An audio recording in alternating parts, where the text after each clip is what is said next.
All right. Hi again, everyone. We are now on page 20 of our statistics class notes. We're in section 2.3, and we just got done learning about how to construct a bar chart for categorical data. I just want to spend a couple seconds here talking about the differences between a bar chart versus a histogram.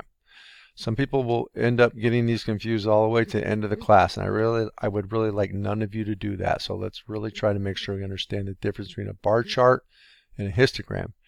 It's important to remember that when you look at them at first glance, they kind of look similar. So they're very different though. We need to summarize the key differences.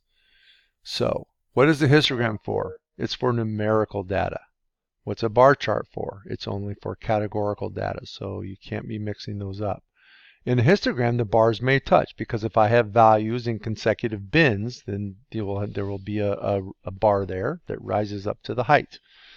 Okay, in a bar chart, the bars don't ever touch. So that's one way to quickly tell. If I have bars separated from each other all throughout the graph, that is most likely a bar chart.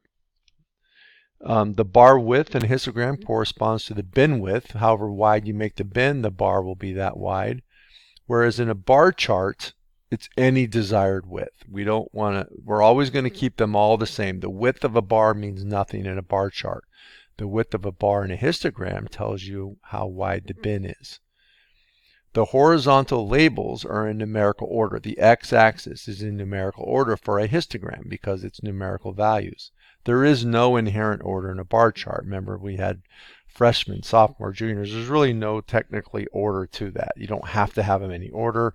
Probably even something more easy to understand, be like eye color or hair color. There's no order to that. Okay, the only other graph I want you to be able to do with categorical data is called a pie chart. So a pie chart is basically a circle. It looks like a piece of pie because you're cutting pieces out of it. The area of each piece is proportional to the relative frequency or the percent.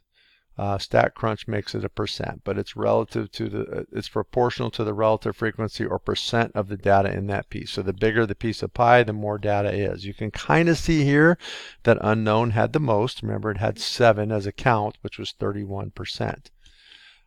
Remember when I did this, it's a proportion. It rounded to 0.32. That's because the next number 8 is higher than a 5, which rounded this to 2.